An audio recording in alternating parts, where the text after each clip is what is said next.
네, 반갑습니다. 이 시간 예배의 자리에 오신 여러분들을 진심으로 환영하고 축복합니다. 우리 청담교회는 은혜가 샘솟는 교회, 부흥이 시작되는 교회입니다. 우리 하나님의 위로와 평강이 여러분과 또 여러분의 가정에 함께 하시기 바랍니다. 지난주 미국의 20대 인플루언서가 회사 다니기 너무 힘들다면서 오열하는 이 영상이 화제가 되었습니다. 미국에서 이제 대학을 졸업한 후에 막 취업을 하게 되었는데 회사 다니는 것이 너무 힘들다고 막 우는 겁니다. 뭐가 힘든 걸까 지켜봤더니 오전 9시부터 오후 5시까지 회사에서 일하는 것, 이것이 너무나 힘들다는 거죠. 시내로 출근을 해야 하는데 아침 7시 30분에 집에서 나와야 되고 집에 돌아가면 6시 15분이 된다는 겁니다. 요리할 시간도 없고 에너지도 없어서 화가 난다는 거지요. 이것은 미친 짓이다 이렇게 말하면서 어떻게 친구를 만나고 어떻게 데이트할 수 있느냐 이렇게 말을 했습니다. 아무것도 할 수 없고 너무 다 힘들다 그러면서 막 대성통곡을 하는 겁니다. 많은 미국 젊은이들이 그 영상을 보면서 공감을 표현했고 이제는 주 4일 근무를 해야 하지 않느냐 그런 말도 나왔습니다. 그러면 우리나라는 어떤 반응을 보였을까요? 대체적으로 부정적이었습니다. 철없다고 하면서 한국 오면 정신을 바짝 차릴 거다 그런 말들이 있었습니다. 우리 한국의 근면 성실은 세계적으로 유명합니다. 한국에서 사는 것 절대로 쉬운 일 아닙니다. 어린아이들도 학생들도 직장인들도 매일 치열하게 살아가고 있습니다. 여러분, 내 마음대로 내 뜻대로 살 수 있다면, 자유롭게 살 수 있다면 얼마나 좋겠습니까? 그러나 우리의 현실은 그렇게 살아갈 수 없지요. 그런데 만약에 우리가 하고 싶은 거 마음대로 다 하고 살면 과연 행복할 수 있을까요? 내가 갖고 싶은 것을 다 가질 수 있고 내가 누리고 싶은 것을 다 누릴 수 있다면 이 땅에서의 삶이 천국과 같은 삶으로 변하게 되는 걸까요? 그럴 것처럼 우리가 생각이 되지만 그렇지 않다 이렇게 말한 사람이 있습니다. 누구일까요?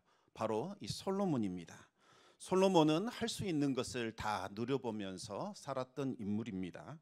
전도서 2장을 보면 솔로몬이 마음대로 살아본 소감에 대해서 말하고 있습니다. 솔로몬은 마음이 이끄는 대로 한번 살아봤습니다.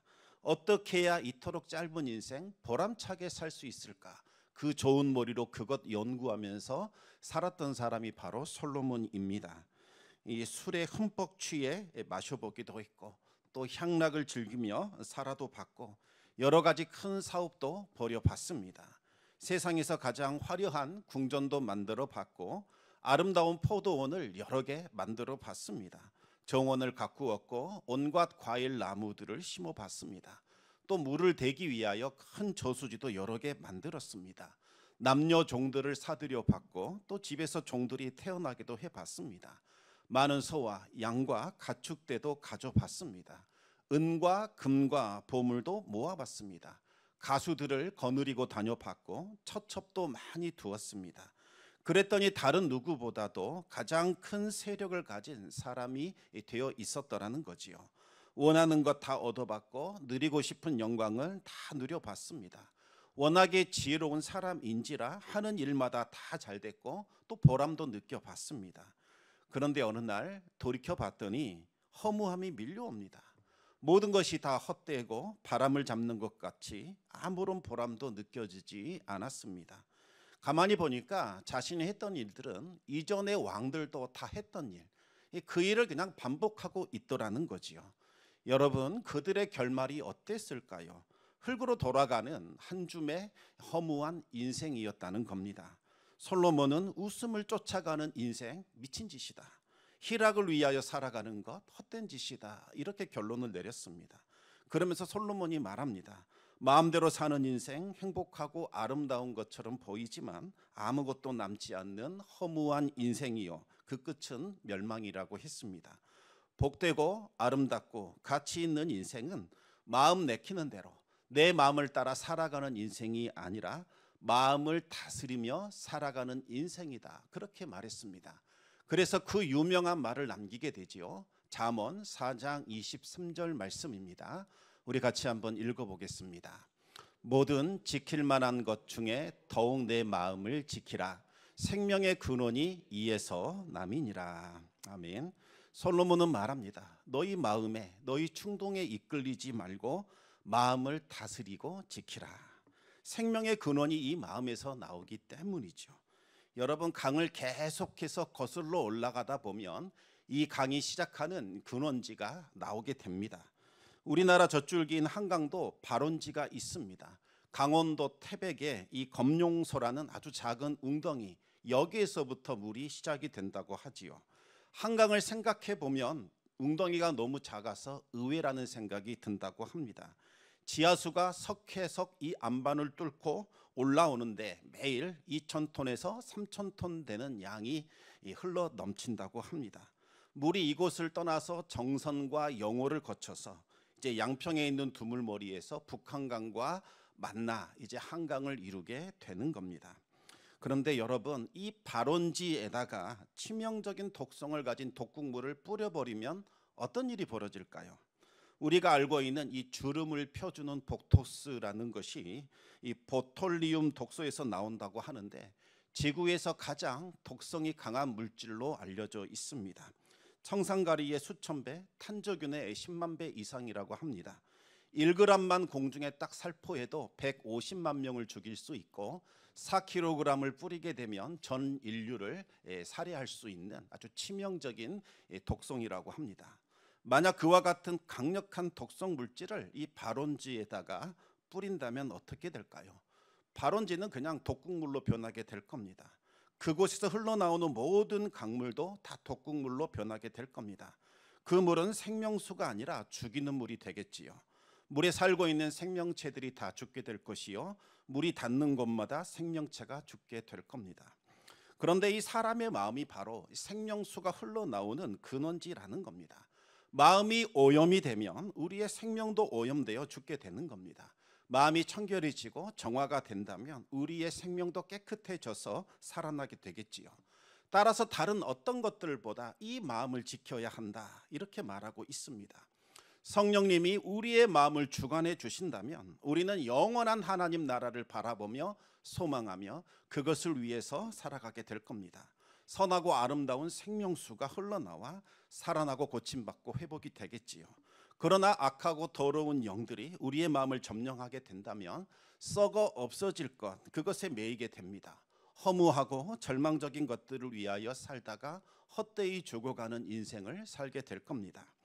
마음을 지키라는 말이, 이 말은 이 목자들이 가시울타리를 설치할 때 사용하는 그 용어입니다.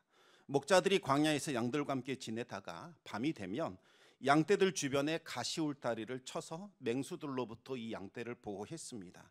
가시울타리를 만들어서 이 맹수들로부터 이 양떼를 지키듯이 경계군무를 서서 악하고 더러운 것들, 또 더러운 영들이 우리 마음에 들어오지 못하도록 보호하라는 겁니다. 여러분, 어떻게 우리 마음을 지켜낼 수 있을까요? 마음은 칼이나 창이나 방패 같은 것으로 지킬 수 있는 것이 아닙니다. 수많은 경호원들을 대동한다고 해도 우리 마음 지킬 수 있는 것이 아니죠. 설령 군대가 온다 할지라도 지킬 수 없을 겁니다.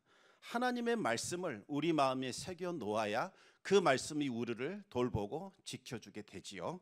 우리 잠언 4장 20절에서 23절까지 말씀을 우리 같이 한번 읽어보겠습니다. 내 아들아, 내 말에 주의하며 내가 말하는 것에 내 귀를 기울이라. 그것을 내 눈에서 떠나게 하지 말며 내 마음속에 지키라. 그것은 얻는 자에게 생명이 되며 그의 온 육체의 건강이 됨이니라. 모든 지킬 만한 것 중에 더욱 내 마음을 지키라. 생명의 근원이 이에서 남이니라. 아멘. 사울과 다윗의 차이가 무엇일까요? 바로 말씀을 대하는 태도, 말씀을 어떻게 받아들이느냐, 여기에서 결정적인 차이가 났습니다. 사울의 출발은 결코 나쁘지 않았습니다. 좋았습니다. 사울도 처음에는 겸손했고 또 하나님의 말씀에 순종을 했습니다. 암몬 족속이 쳐들어와서 길르앗 야베스의 백성들을 모욕하고 위협했을 때에 사울은 성령에 붙들려서 용맹하게 싸웠습니다. 사람들은 그 모습을 보며 왕의 만세를 불렀고 사울을 왕으로 드디어 인정하게 됩니다. 사무엘은 사울에게 이 통치권을 넘겨주면서 두 가지를 부탁합니다. 첫 번째는 헛된 것 따르지 말라는 거지요. 네 눈에 보기에는 이방 나라의 왕과 그들의 군대 그리고 그들이 섬기는 우상이 대단해 보이고 너희들의 안전과 풍요를 보장해 줄 것처럼 보일 거다. 하지만 실상은 허망하고 헛된 것이다. 절대로 그것을 부러워하지 말고 의지하지도 말라. 그렇게 말했습니다. 두 번째는 마음을 다하여 하나님을 섬겨야 한다. 이렇게 말했지요. 오직 하나님만이 우리의 안전과 풍요를 보장해 주시고 우리에게 생명과 평화를 주실 수 있으니 마음을 다하여 하나님을 섬겨라. 그렇게 말했습니다. 만약 하나님을 버리고 악을 행하게 된다면 이 왕과 백성들 모두 다 멸망하게 될 것이라고 경고를 했습니다. 하지만 사울은 눈에 보이지 않는 이 하나님을 버리고 눈에 보이는 군대를 의지하게 됩니다. 사울은 강력한 군대가 강력한 나라를 만드는 것이지 무슨 하나님의 말씀이 강력한 나라를 만들겠느냐 이렇게 생각을 한 거지요. 사울은 말씀을 업신여겼고 마음에 두지 않았습니다. 결국 사울은 하나님을 떠나게 되었고 하나님도 사울을 버리셨습니다. 이제 하나님의 마음에 합한 다윗을 선택하셔서 기름을 부어 이제 그를 왕으로 세우게 됩니다. 그런데 다윗이 기름 부음 받았다고 해서 곧바로 왕이 된 것은 아니었습니다. 처음에는 막 승승장구했습니다. 하지만 사울의 핍박으로 인하여 극심한 환난을 경험하게 됩니다. 다윗을 시기하에 질투하는 자들이 다윗과 이 사울을 자꾸 이간질시키고 다윗이 요즘 딴 마음 품는 것 같다. 반역을 일으키려고 하는 것 같다. 그런 모함을 자꾸 하게 됩니다. 여러분, 이 말씀으로 마음을 다스리지 않으면 이 악령이 틈타게 됩니다. 결국 사울은 자꾸 좋지 않은 소리, 부정적인 말들, 이간질하는 말들을 듣다 보니 악령에게 지배를 당하게 되고 다윗을 죽이는 것, 제거하는 것, 그것을 자신의 인생 목표로 삼게 됩니다. 사울은 다윗에게 반역자라는 이 죄목을 뒤집어 씌워서 이제 죽이려고 작정을 했습니다. 다윗은 한 번도 경험해 보지 못한 절망감을 느끼게 됩니다. 적들과 싸우라고 하면 정말 얼마든지 싸울 수 있을 겁니다. 하지만 친구들이 원수로 변해버렸습니다. 이 전쟁터에서 함께 생명을 내걸고 누비던 그 용사들이, 그 전우들이 다윗을 죽이려고 칼을 겨누고 있습니다. 무엇보다도 장인 어른이 자신을 죽이려고 하는 상황입니다. 다윗은 도저히 어떻게 해야 할지, 이들과 어떻게 싸워야 하는지를 알 수 없었습니다. 이럴수록 하나님을 의지해야만 하지만 다윗은 한 번도 경험해 보지 못한 상황 때문에 평정심을 잃어버리게 됩니다. 다윗은 말씀으로 마음을 다스리지 못하고 그저 마음에 이끌려서 이제 사람들 찾아다니기 시작을 합니다. 사람들을 찾아다니면서 좀 도와주십시오. 그렇게 요청하게 되지요. 다윗은 가장 먼저 집으로 돌아갔습니다. 하지만 집이 피난처가 되지 못했습니다. 사울이 보낸 자객들이 다윗을 노리고 있었습니다. 다윗은 아내의 도움으로 간신히 피하게 됩니다.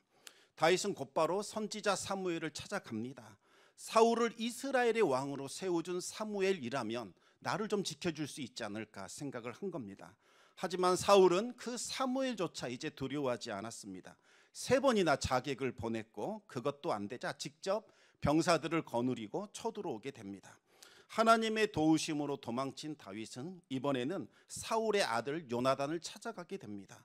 왕세자 요나단이라면 보호해 줄 수 있지 않을까 생각을 한 겁니다. 하지만 요나단도 피난처 되지는 못했지요. 오히려 다윗을 변호해 주다가 아버지 사울에게 죽임을 당할 뻔하게 됩니다. 다윗은 더 이상 도망칠 곳이 없었습니다. 마지막으로 생각해낸 곳이 제사장들이 살고 있는 노비라는 땅입니다. 아무리 사울이 미쳤다 할지라도 감히 하나님이 기름 부어 세우신 제사장을 해칠 것인가 그렇게 생각을 했던 거지요. 그러나 제사장들도 다윗을 보호해 주지는 못했습니다. 오히려 다윗과 내통했다는 누명을 쓰고 처참히 사륙을 당하게 됩니다. 다윗은 요동치는 마음을 주체할 수가 없었습니다.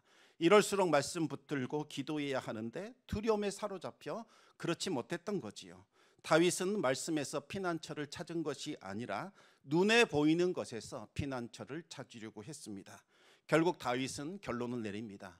이스라엘에는 피난처가 없다. 여기에 있으면 나는 죽는다. 결국 대적의 나라, 원수의 나라 블레셋으로 도망을 쳐버립니다. 블레셋이라면 더 이상 다윗이 이 사울이 쫓아올을 것이라고 그렇게 생각을 했던 거지요. 다윗은 블레셋 중에서도 특히 골리앗의 고향인 가드 땅으로 도망쳤습니다. 하지만 가드로 도망친 것은 최악의 선택이었습니다. 가드 사람들은 골리앗의 원수 다윗을 단번에 알아봤고 붙잡아서 왕에게 데려가게 됩니다. 그제야 다윗은 정신이 번쩍 들게 됩니다. 끌려가는 내내 마음속으로 하나님 살려주십시오. 하나님 살려주십시오. 그토록 찾지 않았던 하나님을 이제야 찾기 시작을 합니다. 하나님은 다윗에게 지혜를 주셨습니다. 다윗은 왕 앞에 서자마자 미친 사람인 척 연기를 합니다.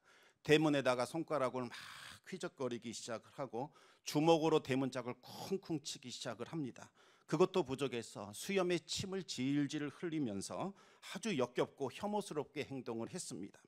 다윗은 마치 악령에 들린 사람처럼 행동을 했습니다. 당시에는 악령이 사람을 미치게 한다라고 생각했기 때문에 이 미친 사람 주변에는 악령이 옮겨 탈까 봐 가까이 하지 않았습니다.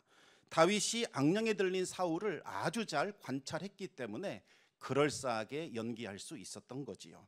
이스라엘은 이 수염을 아주 명예롭고 중요하게 여깁니다. 그런데 이 수염에 침을 흘린다는 것은 명예를 욕되게 하는 겁니다.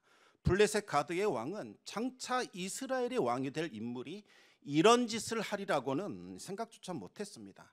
그래서 지금 눈앞에 서 있는 저 사람은 골리앗을 물리친 전쟁 영웅이 아니라 악령에 들린 미치광이라고 생각하고는 그냥 쫓아내 버렸습니다.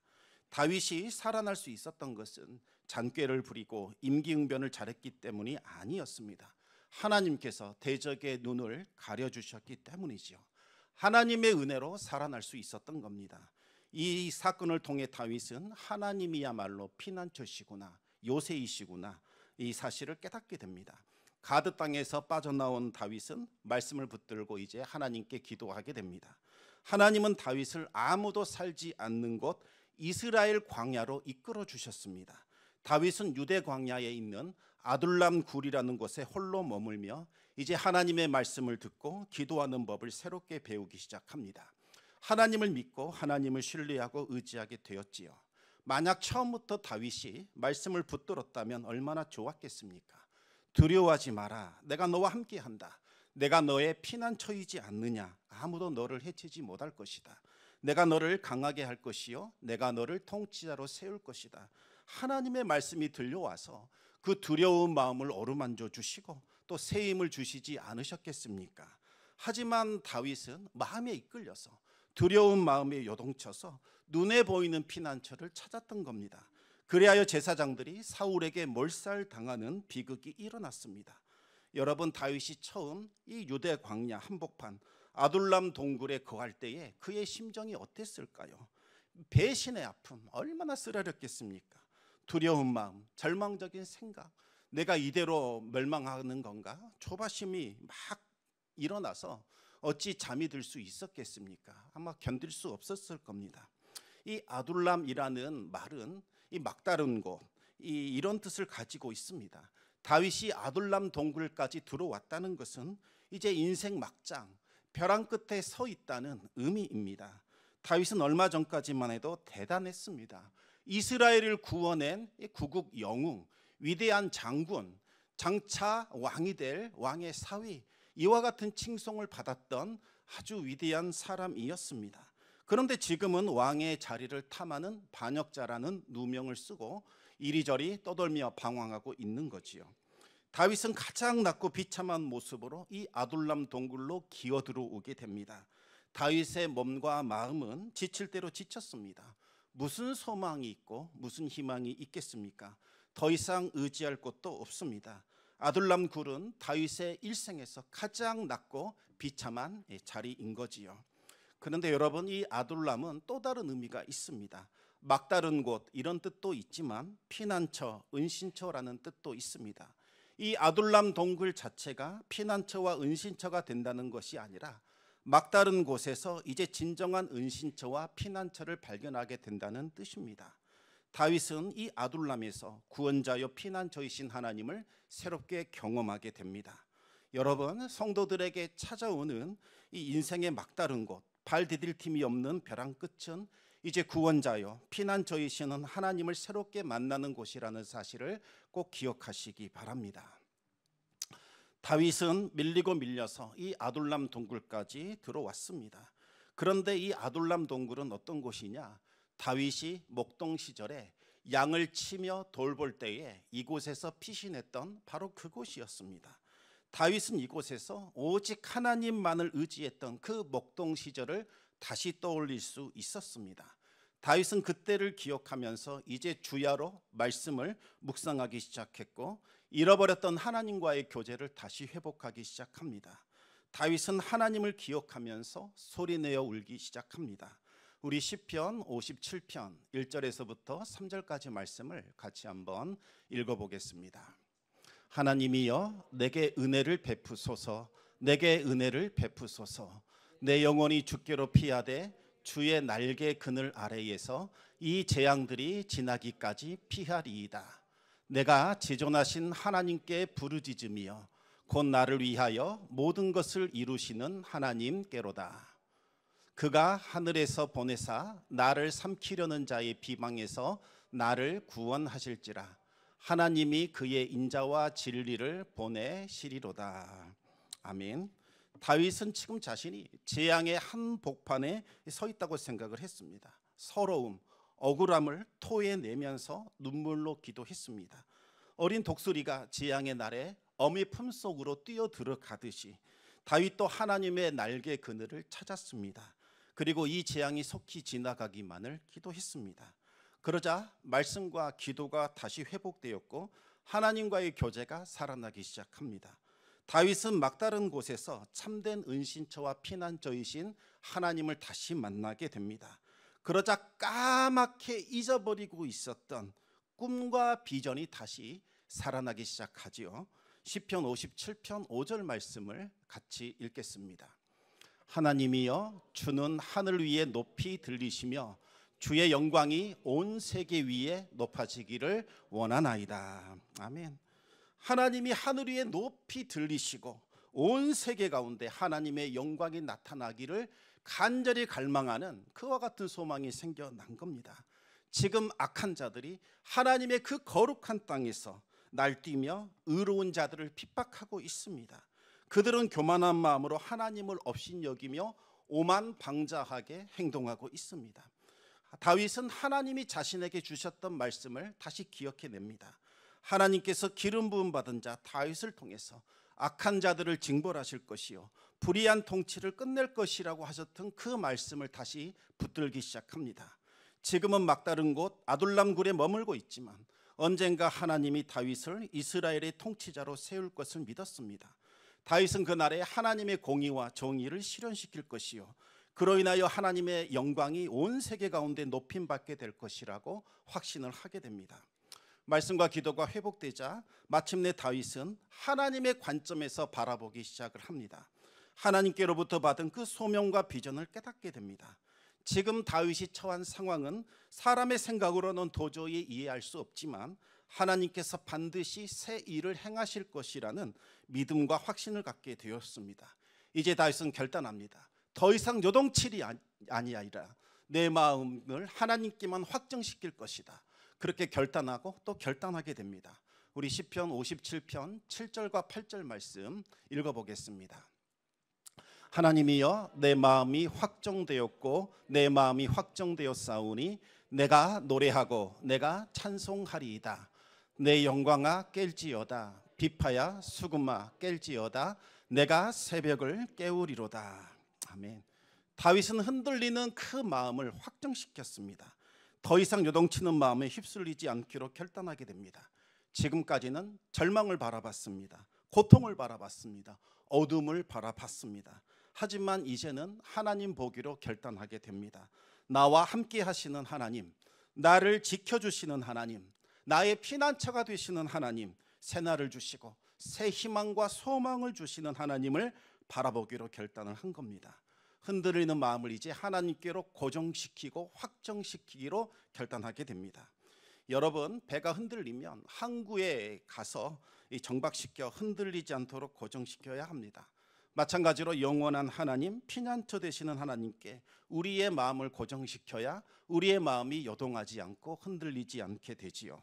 다윗은 말씀을 붙들고 의지함으로써 더 이상 마음이 요동치지 않기로 결단을 하게 됩니다. 그러자 신기한 일이 벌어집니다. 영혼 저 깊은 곳에서부터 하나님을 향한 노래와 찬송이 나오기 시작을 합니다. 여러분, 하나님께 우리의 마음을 고정시켰을 때 나타나는 것이 바로 찬송입니다. 바울과 실라가 옥에 갇혔을 때에 그들도 마음을 하나님께 고정시켰습니다. 지극히 높으신 하나님을 찬송했습니다. 암울하고 절망적인 상황은 바울과 실라의 찬송을 방해할 수 없었습니다. 오히려 찬송 소리가 울려 퍼지기 시작하자 그 옥에 있는 터가 흔들리게 되고 옥문이 활짝 열리게 됩니다. 사람들을 묶고 있었던 모든 묶임과 매임이 풀려나는 기적의 역사가 일어나게 되었습니다. 다윗은 말씀과 기도로 찬송으로 새벽을 깨우기로 결단을 합니다. 말씀과 기도와 찬송은 혼란한 마음을 정리해주고 우리에게 굳건한 믿음을 가져다 줍니다. 여러분, 새벽은 참으로 신기한 날입니다. 분명히 어둠이 깔려 있습니다. 그러나 광명한 빛이 비추면 온 세상이 밝아지는 그 절정, 변곡점, 이것이 바로 새벽입니다. 다윗은 동이 터오르는 광경을 보면서 하나님의 영광이 가득한 새날을 꿈꾸고 이제는 기대할 수 있게 된 거지요. 지금은 어둠이 온 세상을 덮고 있습니다. 하지만 광명한 빛이 비추면 온 세상의 어둠은 떠나갈 것이요 하나님의 빛으로 찬란한 새날이 오게 됩니다. 그러자 다윗의 꿈과 비전이 더욱더 확실해지고 구체적이 되었습니다. 57편 9절과 10절 말씀 우리 읽어보겠습니다. 주여, 내가 만민 중에서 주께 감사하오며 문나라 중에서 주를 찬송하리이다. 무릇 주의 인자는 커서 하늘에 미치고 주의 진리는 궁창에 이르나이다. 아멘. 다윗은 만민 중에서 하나님께 감사하며 문나라 중에서 하나님을 찬송하리라고 고백하게 됩니다. 지금은 아둘람 굴에서 홀로 하나님을 찬송하는 노래를 부르고 있습니다. 하지만 머지않아 모든 나라, 모든 백성들이 이제 하나님을 찬송하며 높일 것이라는 그러한 믿음을 가지고 고백할 수 있게 되었지요. 모든 나라와 모든 백성들이 부를 찬송이 무엇입니까? 바로 하나님의 인자와 하나님의 진리입니다. 인자는 은혜를 베푸시는 그 하나님의 사랑을 말합니다. 진리는 변하지 않는 불변의 사랑, 영원한 사랑, 약속하신 것을 반드시 이루시는 하나님의 신실하심을 말합니다. 다윗은 내가 이스라엘의 왕이 된다면 하나님의 공의와 정의를 실현시킬 것이요 하나님의 인자와 진리를 온 땅에 내가 전할 것이다. 그렇게 다짐을 합니다. 그리하여 모든 열방과 모든 나라 모든 백성들이 다 한마음 한뜻이 되어 우리 주 여호와 하나님을 찬송하게 하는 그날이 오게 할 것이다. 그렇게 다짐하게 됩니다. 다윗이 하나님께 마음을 확정하고 새벽을 깨워 찬송하자 놀라운 일들이 시작이 됩니다. 벼랑 끝이라고 생각했던 그 아둘람 굴에서 새로운 출발이 시작이 되지요. 하나님께서 다윗에게 사람들을 보내주시기 시작합니다. 다윗이 새로운 시대를 열어갈 수 있는 사람들을 찾으러 다닌 것이 아니라 사람들이 새 시대를 꿈꾸며 다윗을 찾아오게 되었습니다. 가장 먼저 다윗의 아버지와 형들이 찾아왔고 수많은 사람들이 다윗에게로 몰려들었습니다. 어떤 사람들이 몰려들었을까요? 사무엘상 22장 2절 말씀을 같이 읽어보겠습니다.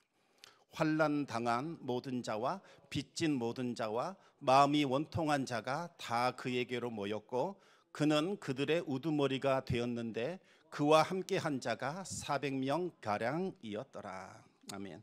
사울의 그 포악한 학정으로 인하여 환난 당한 사람들, 빚진 사람들, 마음이 원통한 사람들이 다윗에게로 몰려들었습니다.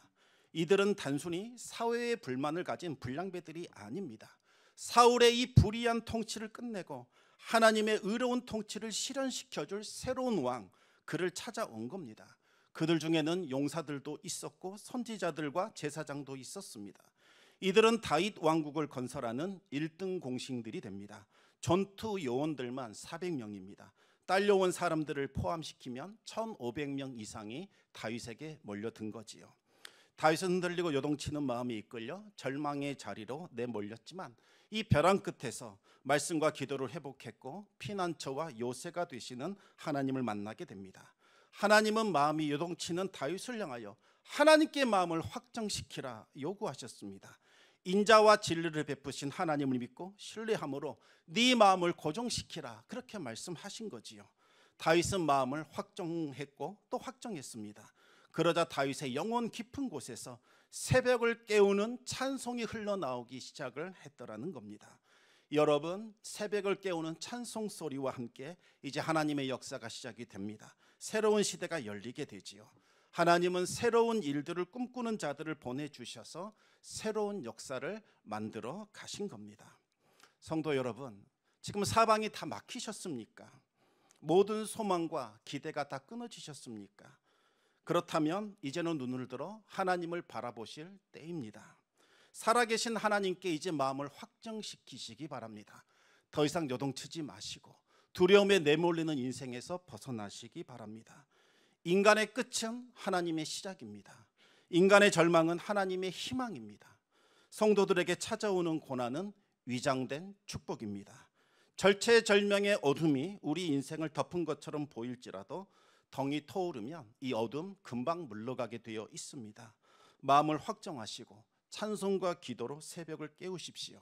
그러면 어둠이 물러가게 될 것이요 새로운 날이 시작될 겁니다. 오직 하나님 한 분만을 의지하며 위대한 승리를 경험하고 쟁취하는 성도 되시기를 우리 주님의 이름으로 축원합니다.